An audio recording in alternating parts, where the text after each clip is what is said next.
Welcome to the Waymaker Church Bonus Podcast. The heart of the house is that these messages would help you encounter, live for, and advance the kingdom of God. Enjoy this month's bonus podcast. Hey everybody, welcome to the Waymaker Bonus Podcast. Super excited to be back in the studio. Today we got Pastor Joel, Pastor Marcus, Mackenzie, myself. We're just out here making some noise in the house. Woo, woo. I'm the only one that made noise. I got awkward. Awesome. Well, that being said, that being said, we're just excited to be back with you today. And today we're going to dive into a topic that I think is very relevant in nature.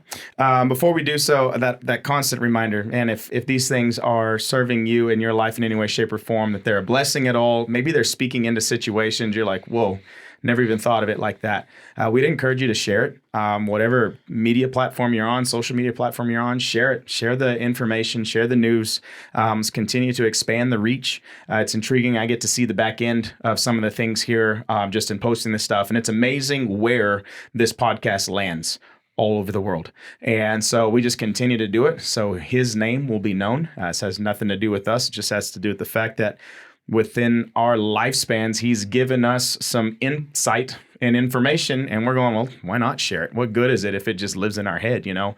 Which I'm going to be real, it's not a fun place to be all the time. But that being said, what's awesome is how the Holy Spirit can use those moments, grow us, and then give us the ability to share these things. And our heart here is to help grow you. So today, as we're diving into this, we're actually going to look at something a little bit different. We live in a very loud world. There's always something screaming. There's always an ad playing. You can't even download a free game anymore without ads. You know what I mean? It doesn't matter what's going on. There's a measure of information being sent to you all the time, noise coming all the time. And it's actually got to a point, it seems like this next generation even has a difficult time focusing if noise isn't present. And so today, the title that we have for our podcast is The Art of Listening, Cultivating a Quiet Soul in a Loud World. And the idea behind this is the reality is listening is kind of a lost discipline in modern discipleship. And so we really want to dive into that understanding today of going like, all right, well, what does it look like to listen? What does it look like to go, okay, there's a lot of noise. How do I get out of the noise and get quiet with him? You see, Jesus was able to get away because he needed to get quiet with him. How do I do that? And so hopefully we can get like a little maybe personal within our own selves of going, hey, this is what's going on with me. This is how God's done that with me. But today we just want to jump into this understanding here, the art of listening. Yeah, we do, just to kind of give the listeners some insight, we do staff prayer most Monday mornings, unless, there's trip or stuff going on. But most Monday mornings, we kind of come together in the main auditorium here at the church, and we're mostly spread out, just getting that intentional time with the Lord. And then we come together at the end and we kind of, hey, what's the Lord speaking to you? And then we pray together. And this morning was just a good reminder. The Lord had reminded me of Luke chapter 5, verse 16. Kind of leading up to that, Jesus heals a man. And the one thing he says is, just don't say anything. And that's because he didn't want his name to get out too fast because he knew he had a plan and a mission. And it even says right there in verse 15, like despite Jesus's instructions, it says the report of his power spread even faster. And it said vast crowds came to hear him preach and to be healed of their diseases. So what we see is there's multitudes coming at Jesus. And I know a lot of times, like especially with this, one of the things that I hear, and even the thing that I bring up sometimes in my own life is like there's just a lot of stuff going on, and there's a lot of noise. Calendar is full, and yet right here in verse 16 of Luke chapter 5 it says, "But Jesus often withdrew to the wilderness to pray." And so that scripture has always been a reminder to me, like Jesus was there. Almost nobody busier than Jesus. It's like crowds were just coming to him. It's like people wanted to be healed, people wanted to be taught, and it says, yet Jesus often withdrew to those places to pray. And so it's just one of those things that the Lord's been even reminding me of in my own life. It's just that the importance of getting alone with him. And kind of before we even started, like we were all talking about how it looks different for each and every single one of us. Like some of us can, watch a TV show and like the Lord can be speaking to us through that. Others of us like to go hiking, or, when we when we get drawn for a tag in the lottery for hunting, like that's like, we know we're going to get intentional time with the Lord and we put it on the calendar and we get so excited. For others, it's reading a book, for others, it's like setting up a chair outside and just sitting. And so that's kind of what we were talking. I don't know if you guys want to get started with that. I can start with myself, maybe be a good example and just maybe spur some thoughts for the listeners. Right. I know one thing that is extremely helpful for me is really like the first thing I can think of is working out. Some of the most impactful times of worship, some of the times where not only am I working out my physical body, but it's like if I'm not playing music or if I don't have like a sporting event on or YouTube on, like I'm using that time intentionally to just like, okay, Lord, like what are you speaking today? And so it's like also like a working out of my mind as well. And so those are some of the most intentional times when the Lord speaks. Other times is like 5 o'clock in the morning, and I know this is where you and I are different. I'm probably the only one that wakes up this early in the morning. I get it. Sometimes my alarm is going off as early as 4:30 in the morning, but for me, it's because like I just threw up in my mouth. Right. For me, especially with how young our kids are right now, like once they're up, like they're ready to go, they need my attention. They need dad, and so that time sometimes is like working out, reading the word, getting the coffee, because I also I need my father as well, and so it's just that intentional time that I get where it's just quiet. Maybe the cat is running around and the dog is making noise, but it's just me. It's just me and the Father. And so that's some of the other ways I get it. I love just sitting outside with the fire pit going, and nothing is playing. A bird is chirping, and it's just like either sunrise or sunset, and it's just reminding myself of the beauty of what the Lord has created. The other day, the sun came up and it was pink outside, and it was so pretty. And like, I was just so thankful that I caught it. I mean, like literally my whole back fence, all the cement in the backyard was just this like bright pink color. And I was like, man, this is the most beautiful sunset I've seen in a really long time. And what that caused on the inside of me was just a thankfulness for the Lord. Mm-hmm. And so it's moments like that kind of help us like just get away, and quote unquote get away, because we're obviously not going on vacation all the time, but it is those little moments of like what Pastor Joel, what you call divert daily. And so that's just for myself, that's kind of how I get those times. We can call it a soul vacation. Soul vacation. Because when you think about like just kind of the title of today's podcast, it's talking about cultivating a quiet soul in a loud world. And, when you think about the soul is the soulish realm, right? It's our mind, it's the area of our will, and it's the area of our emotions, and so when you kind of zero into those types of things, right? There are all of us being so uniquely different. Like there are certain types of things, like you mentioned, like for me, I love the outdoors. I love, I have a 4-wheeler, horrible reason to have one because our father passed away. It was my one inheritance purchase. So I'll throw that out there, but have a 4-wheeler, and I love having the moments to every now and then just go jump on that and be out, 50 miles from the nearest person. Just there's a stillness that like kind of just comes over my own heart. I enjoy the changing scenery and the wind in my face and things like that. There's other times where I love nature. Again, whether we're hunting or being on a hike, there's times we'll load up the dogs, load up family, and we'll go up to the mountains and just go hike a trail. And you're listening to that gentle stream that's going by or whatever else, or just the wind blowing through the trees, the sunsets. I love like that last hour before the sun goes down. It's just that golden hour, and I know there's a song for that, but like it's for me, it's so pretty, and it is that like Psalms 19:1, talks about the fact that the heavens declare the glory of the Lord, and the firmament shows His handiwork, and so that's the sky, and so there's something about that. And I always point that out to my kids. I'm like, oh, that's so pretty. Look at that. And I'm like, oh, that one's golden and outlined, and there's something about that for me that does it. It stills the inside. I was thinking about in the mornings, we're talking about different things. I do not wake up at 4:30. If I do, there's probably something very wrong, or I had like red chili or something. I don't know. That's probably where that goes. If you don't know what red chili is, we're in southeast New Mexico, and it's a thing. So I'll let you do your own research. But But like in that, often for me, like usually it's those waking moments where if I have time to not be pressed to have to run to something, so many times like that's usually where I'll hear like just the stillness of his voice. And a lot of times it's even before I jump into the word or whatever else, but like there's no distractions yet. There's no demands yet, like you talked about with your kiddos.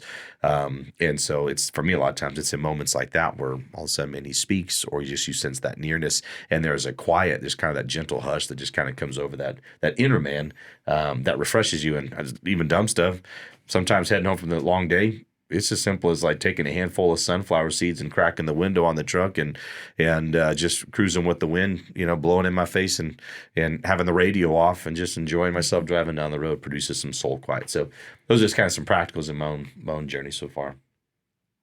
Yeah, that's good. And I think one thing you alluded to there, and something really be good to point to, is the fact that like the reality of the matter is God desires to be heard. Right? What does John 10:27 say?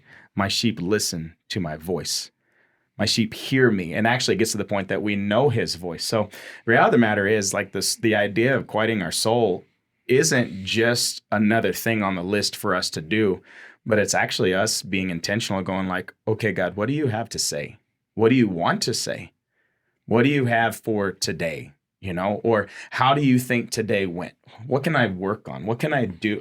But we're being very intentional, going like, God, I want to hear your voice, because reality is he wants his voice to be heard. Let's be real. He's really good at hearing from us because we're really good at complaining. And so like with that, we're really good at going, but God, I need this and God, I need that. And so like if we're not careful, it becomes like a one-way transactional thing. And we've talked about that before. He's not a genie in the sky, But with that, if we're not careful, like our relationship, if you will, if you want to call it that, with him becomes the next request or demand from him when he's going like, I've got something to say too. I'd like to talk too. I'd like to hang out too. And so being intentional on why we're doing it, not just, oh, it's another thing I have to do to show that I've been transformed. But the reality is like he has saved you. He has transformed you. He has filled you with his spirit. So like we actually have the opportunity to commune with the creator, and he wants you to hear his voice, which is going like, it almost changes my perspective of, instead of going, oh man, it's another thing I have to do, to, man, like, what do I got to do so this is an option? What do I got to do so this is possible? Because I want to be with him. This isn't a have to, this is a want to, Yeah. When you say that, it reminds me of Psalms 23. You're talking about my sheep know my voice, and the voice of a stranger they won't follow. Creating that like inner quiet or providing that opportunity for a quiet soul.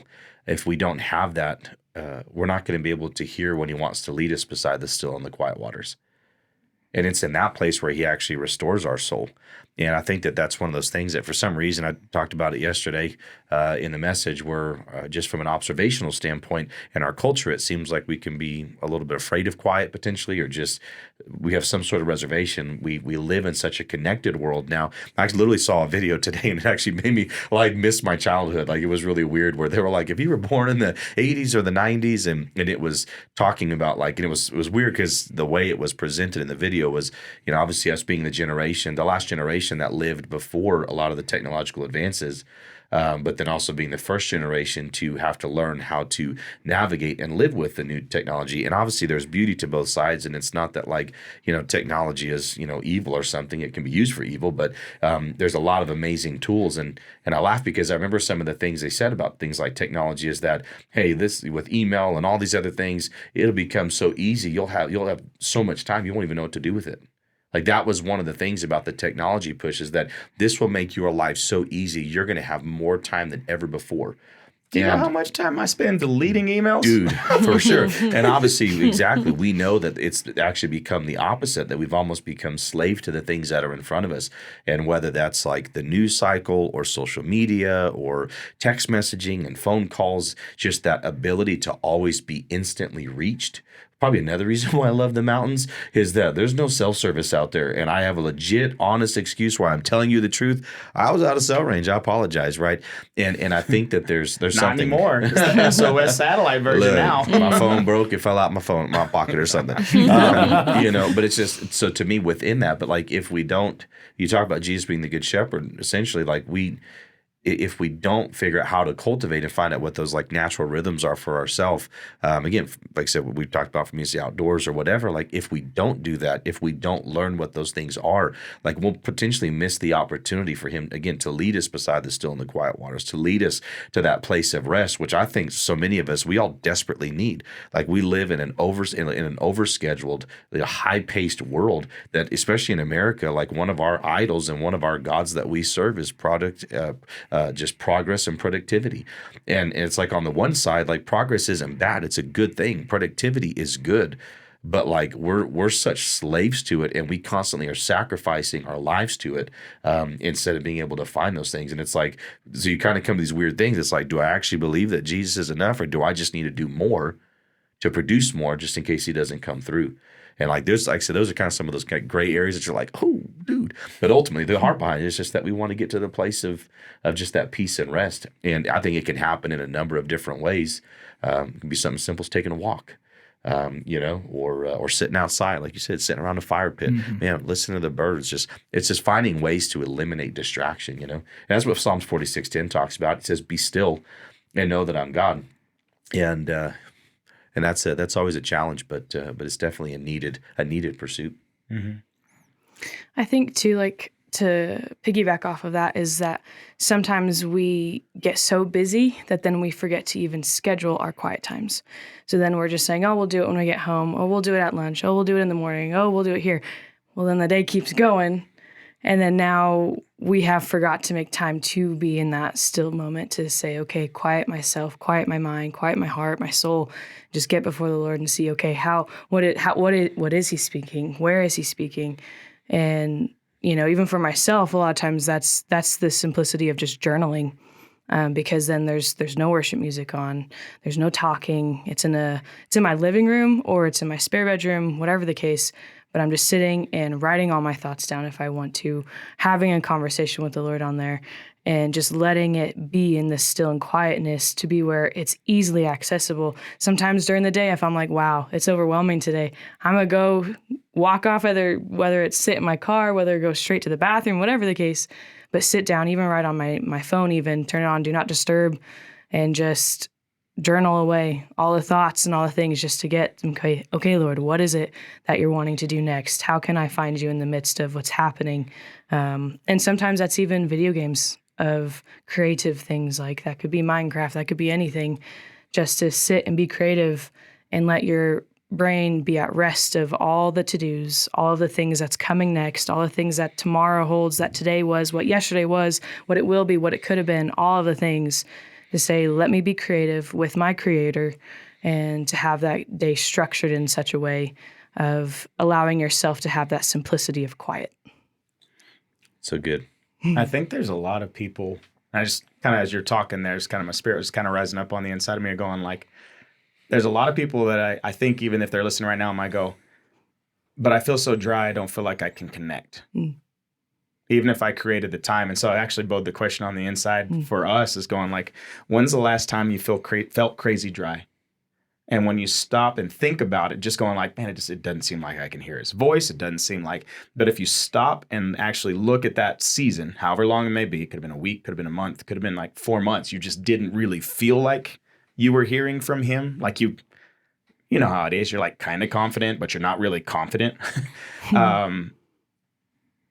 At the underlying root of that, how much of it really boils down to the fact that there wasn't a quieting, that the world was talking loud, that there was too much going on in front of you. And I was just kind of talking to Pastor Joel about this beforehand, is because he played football. And it's almost like how many people are living in this position where they're the quarterback on the field, and there was a gap in the line, and there's a defensive person like running at you full speed, and you're trying to make decisions while things are happening in front of you at full speed, but you can't see beyond the person that's fixing to clobber you. You know what I mean? And it feels like sometimes in life there's these situations, and we may have had a plan, and then we say, "Hut, let's go," and then the chaos ensues, and something seems to break through the line, and now it's almost like you're being pressured, you're being pursued, and we don't feel like we can make the right decision at all. We're scared to, using football analogies, scared to throw an interception. We're scared to get tackled. And so it's almost like we're in a frantic state of being because we can't see beyond the defender that's right in front of us. And in that creates seasons where it's just like, man, I feel dry. I bet you people listening to this right now, they may say that. It's just, I feel dry. How do I flip the script and tune into him when I don't even feel like I have any means to try and even soak him up as is, Yeah, I can give you a thought from just using that analogy. You lived it. Having been, it was more than an analogy. It was definitely a reality. It was a rough junior year. Let's be real. But one of the things though, in thinking about that, what prepares you for those moments is discipline and repetition. We had a playbook. On any play that we called, my responsibility was to know, especially let's say it was a pass play, it was to know what every receiver was doing, where they were supposed to be. We ran in practice routes days after days after days. I had one guy in particular that we would do all the stuff that was required of us, and then we'd go do a bunch of stuff that wasn't, and especially like before our senior year. And he eventually went to the NFL, which was awesome. But the consistency of repetition over time, when it was hot, when we didn't want to, when we didn't feel like it. So I knew that regardless of who was in my face, because of repetition, whether it was a slant or a 5-yard out or a post route or whatever, a fly, I knew once I hit this step, they should be about here. And there was a lot of times I was shorter than my linemen, so I had windows between helmets, and I couldn't always see everyone. But because of repetition, I knew if I hit this step and throw to this area based off of the defense and the coverage that they were playing, I would typically know there's going to be a hole here, there's going to be a hole there, there's going to be a hole over here.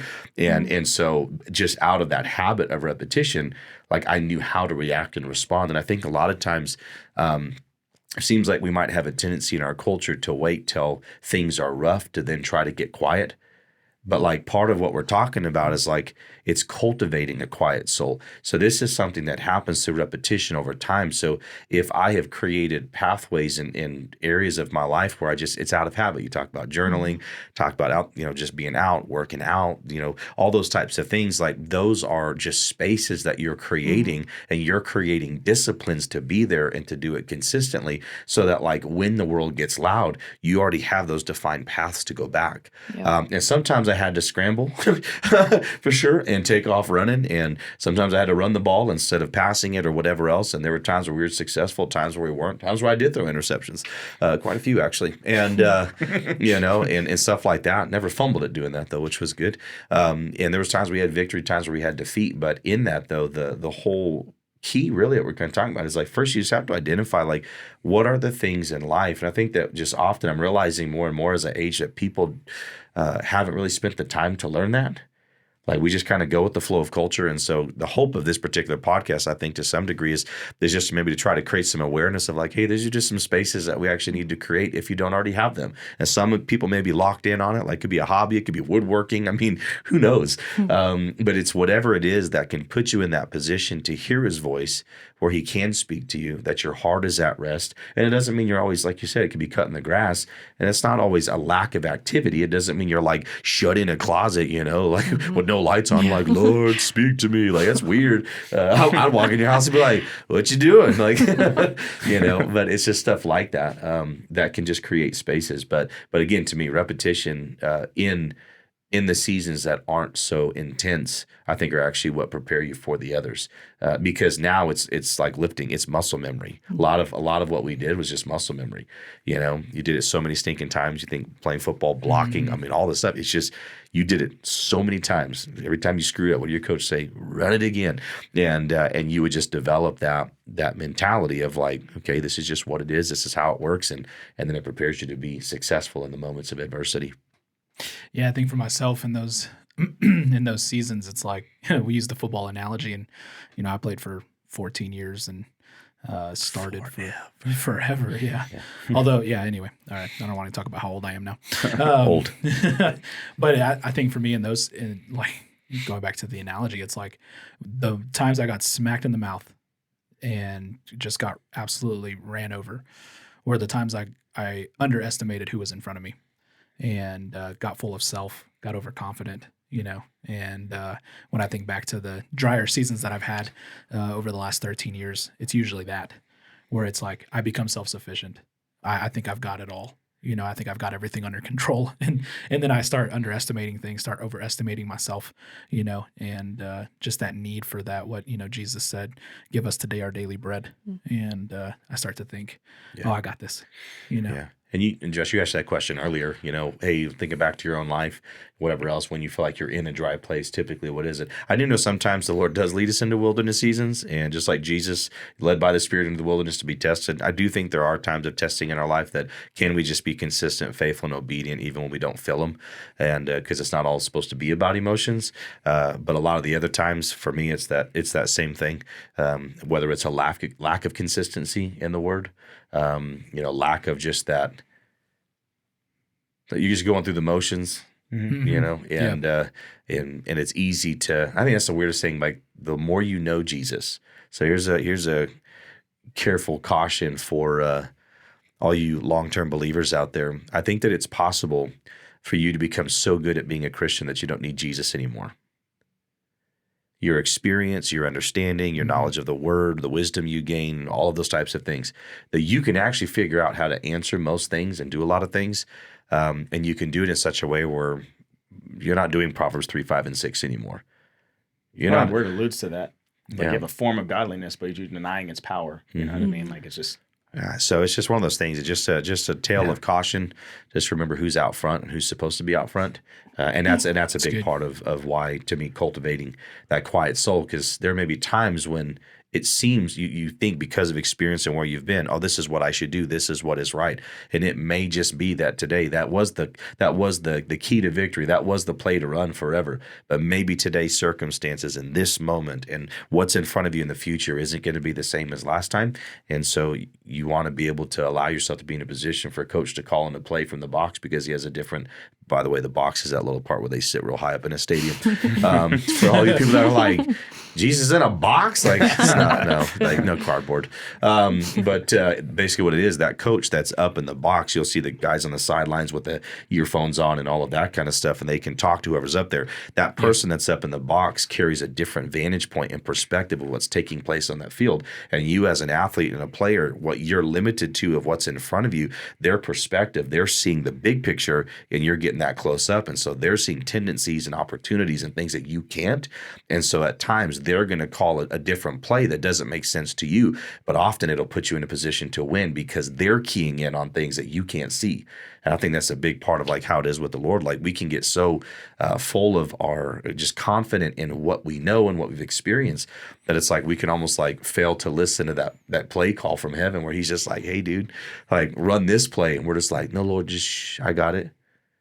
I'm the commander on the field, and he's just like, all right. And then you get clobbered, and you're like, hey, coach, what was that play again? That's right. And so, but again, that all comes back to that quietness. And if we don't let the crowd noise, diminish, then we're not going to be able to hear it. Yeah, I think the goodness of God in my life is the fact that in those seasons, it's like he makes me lie down in green pastures. It says that as well in Psalm 23. Yeah, naps are good. You're talking about some quiet space, calm your soul. Take naps, dude. Elijah actually had that one open when he escapes from Jezebel. Man, dude was all, and that's the crazy part too. Like you think like it's always about producing and doing something great for God. Like Elijah, 1 Kings 18 and 19 does this amazing exploit. He calls down fire from heaven. I don't know if any of y'all have done that recently. I have not. That'd be cool to see. No, well, there hasn't been enough rain. I didn't want to start a Yeah. You're like, my message was on fire. It probably wasn't, but but I mean, it's crazy. I mean, he does this like crazy exploit, right? He's running, and like, what does he need in that moment? He literally needs a nap and a meal.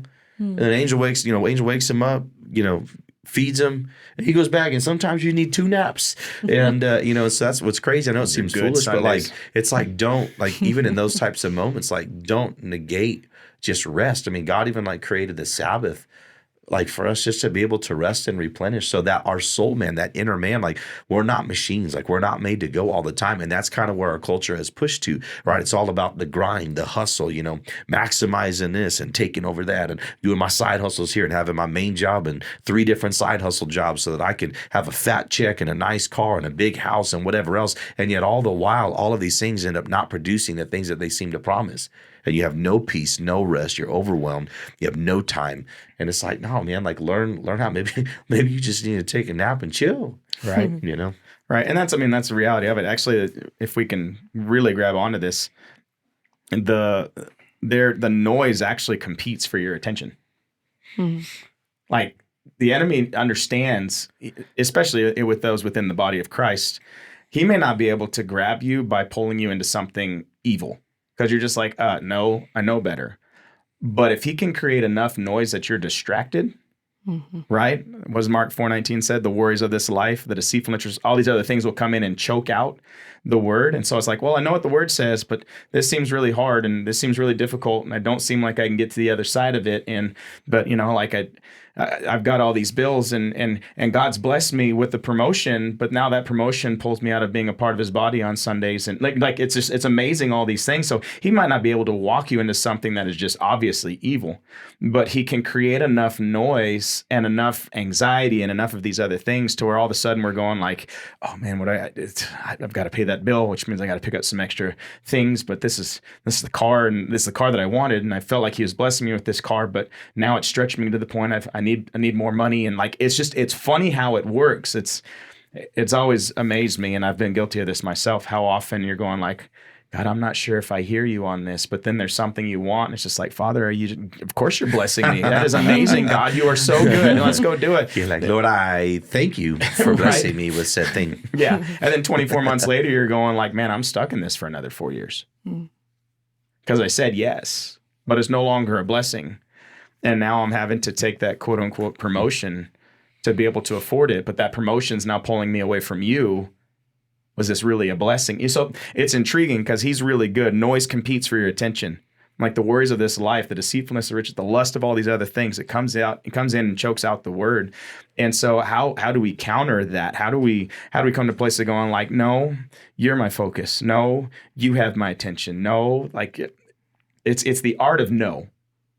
In that, we also have to be careful with that because we also may say no to things God actually wants us to do. We can be really good at saying no. And he goes, okay, they already said no. Maybe next time.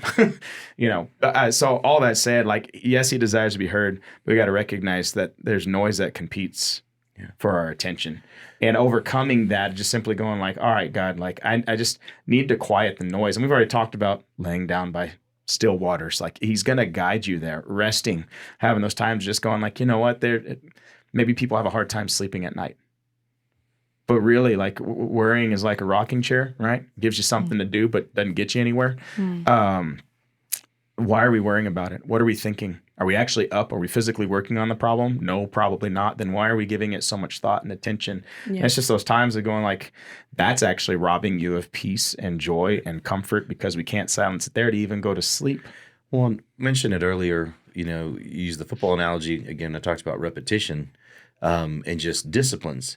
It's the repetition and disciplines. Like the part of having a disciplined lifestyle as a believer isn't just so that you can look religious. Like the disciplined lifestyle in the sense of like time spent, you talk about in the morning.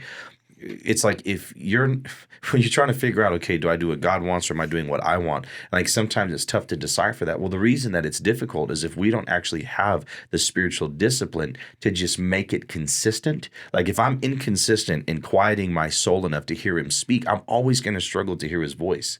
Mm-hmm.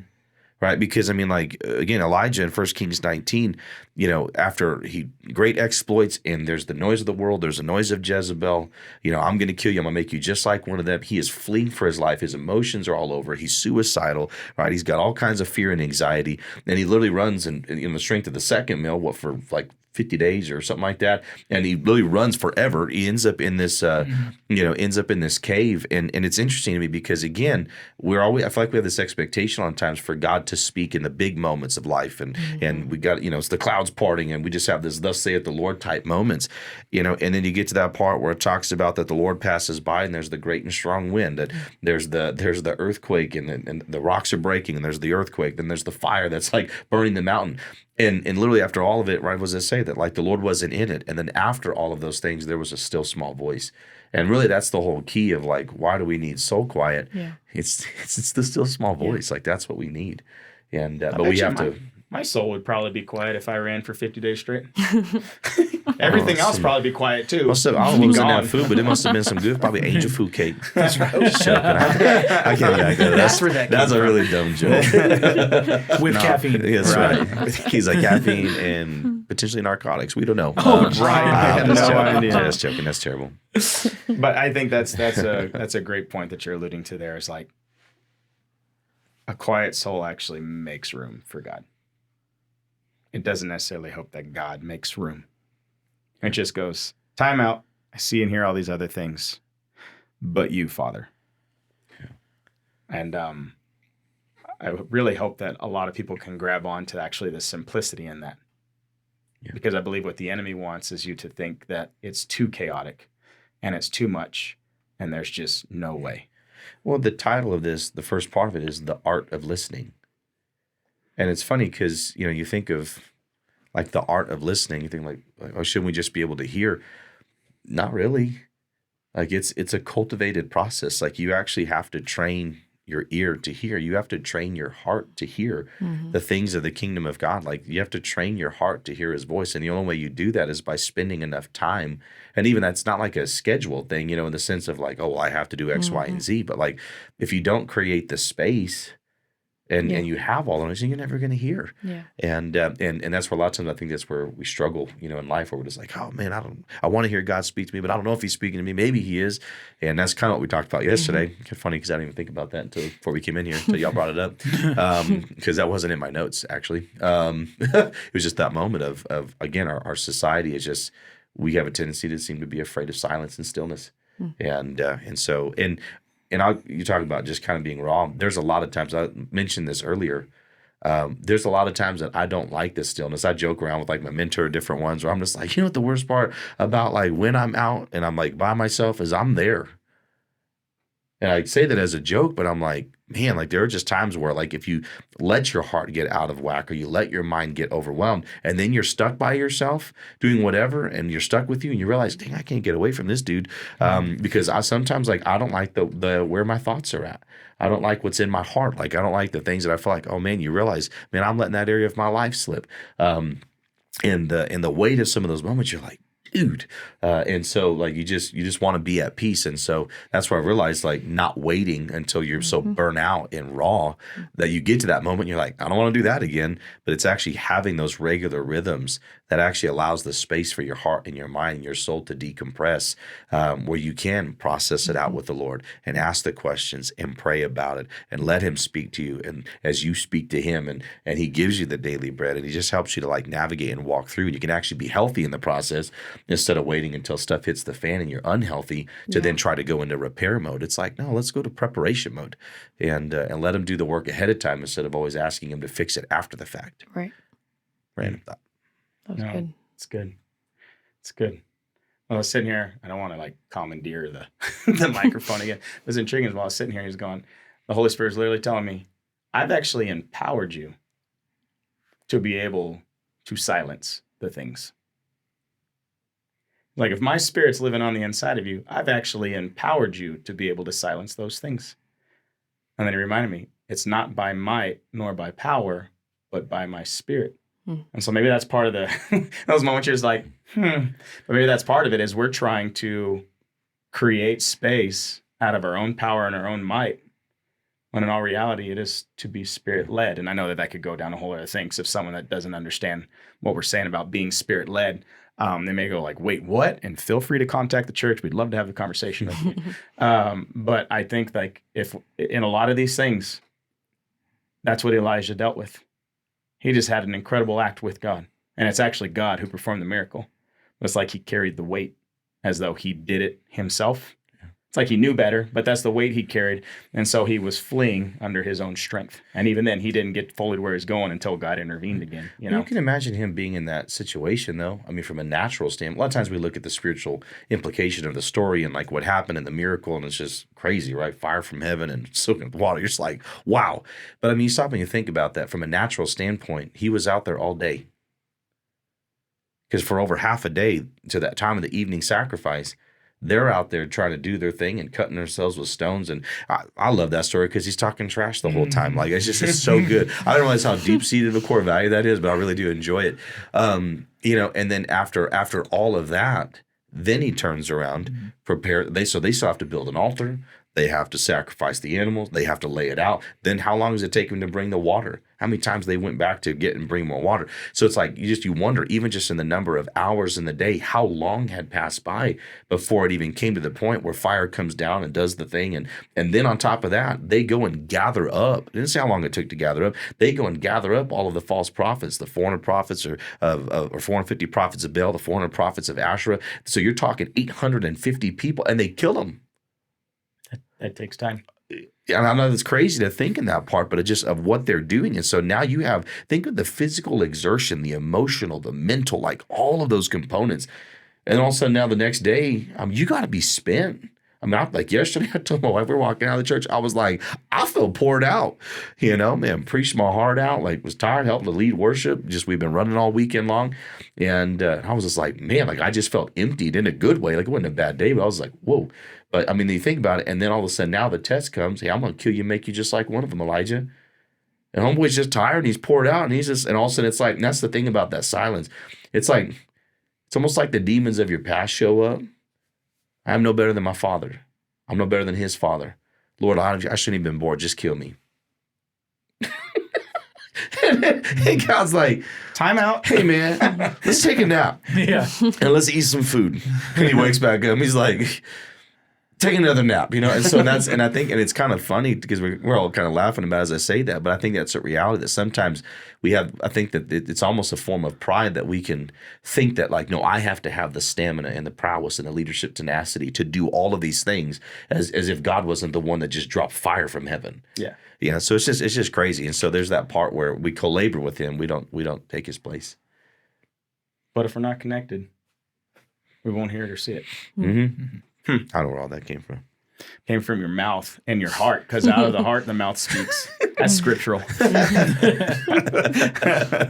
So, yeah. Good times. Yeah, it is. The art of listening. Cultivating a quiet soul in a loud world. Cultivating.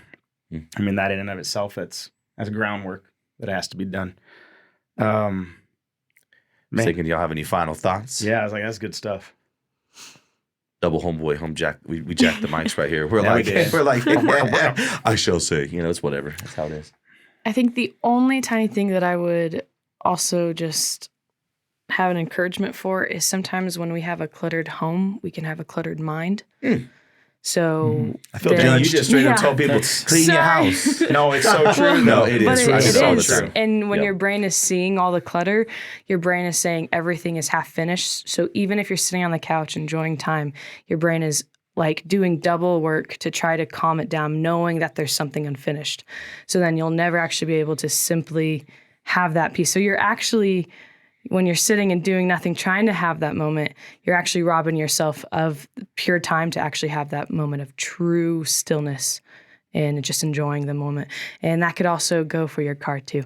So whenever you're transporting, make sure your car and your space and your office, everything that you're at is organized and at peace. So then your brain can be at peace.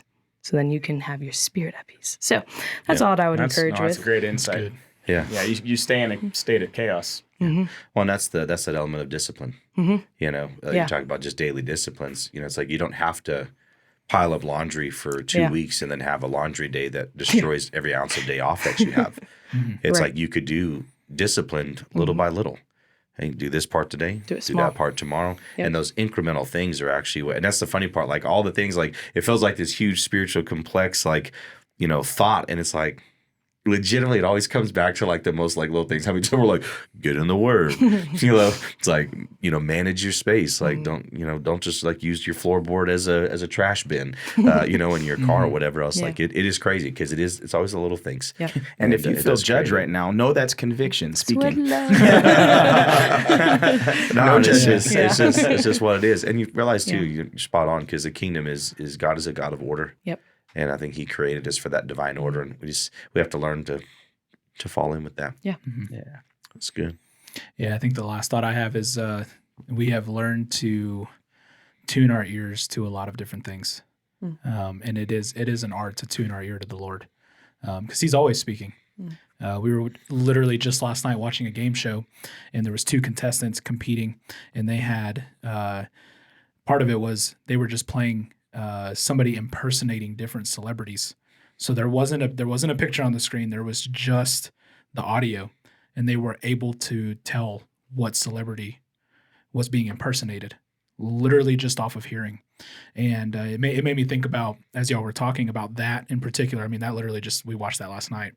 But then I was thinking along those lines, like I can tell what kid is coming into our room based off of sometimes the way that they walk, you know, the way that they even grab the doorknob to open the door, you know, and like even sometimes in the office, like you can tell almost who's walking through. 100%. Yeah. And I, you know, for the most part, can tell mostly everybody's voice except maybe the two of you, because y'all do sound somewhat similar, you know. Yeah. Got that little rumble. But like your ear gets tuned into these different things, and like it can become that natural to just get tuned into the voice of the Lord. It takes, you know, you got to spend time with him. You got to learn what his voice sounds like, and the fact that he's always speaking. And so the encouragement would be that our ears are tuned into a lot of things, and you can learn how to tune your ears into the Lord. That's good. Yeah. That's good. Yeah, last thing I want to say is he wants to speak. He wants to talk to you. That's it. Yesterday I had the opportunity to cover the pulpit at another church here in town, so that pastor could, I think they just took a little vacation time over the weekend, which was awesome. But in that, we were doing worship, and a couple ladies up on the platform singing, and they were just singing to tracks that were playing over the system in the background. And it was just one of those things of just like, this is what they had to offer. And I was sitting there worshiping, and I think they had 5 songs that they did. Of those, I knew 3, you know? And so one of the songs I'm just enjoying, I'm hearing them singing out. I mean, and they're just worshiping. And as clear as I'm talking to you right now, I heard the Holy Spirit go, too many people write off my churches like this. And I'm like, I agree, Lord. He's like, I love these people. And then he just said, will you love them today too? That was it. That's all he had to say. And I was like, yeah, I think I can do that. And I just got up and preached the word and loved them right where they were at. You know, I don't know all their stories. I don't know all the background. I don't know what the church is doing, could be doing, has planned. I have none of those things. But he had something to say in the midst of worship time during a song that I didn't know. And that's all he said. And I was just like, it would be my honor. So I was kind of reminding me, he's like, hey, I want to talk to you. Yeah. Yeah, just be willing to hear my voice kind of thing. So I think it'd be valuable for us to grasp onto that. You know, God desires to be heard. There is noise that competes for our attention, but a quiet soul actually makes room for God. And that'd be a great thing for us to all grab onto and do our best to make room for. But he'll empower us to do so. He'll empower us to do so. So that being said, the art of listening, cultivating a quiet soul in a loud world. I hope that this has done something for you on the inside. And if it has, and you're just going like, whoa, I needed to hear that one, there's a good chance someone else needs to hear it too. So do us a favor, share it, like it. You can even make comments on this. I don't know if you recognize it or not. I know most people listen to it while they're doing something, but you actually have the ability to make comments, or there may be something we said that spurred a thought for you. Shoot it over to us. We'd love to hear from you, and maybe it'll be a topic of discussion on some of the future podcasts that we're doing. But we appreciate you being here, and we look forward to being with you next month. Bless you guys. Thank you for listening to the Waymaker Podcast. To simply connect, or if this message ministered to you and you would like to support the ministry, you can simply go to waymakerchurch.org.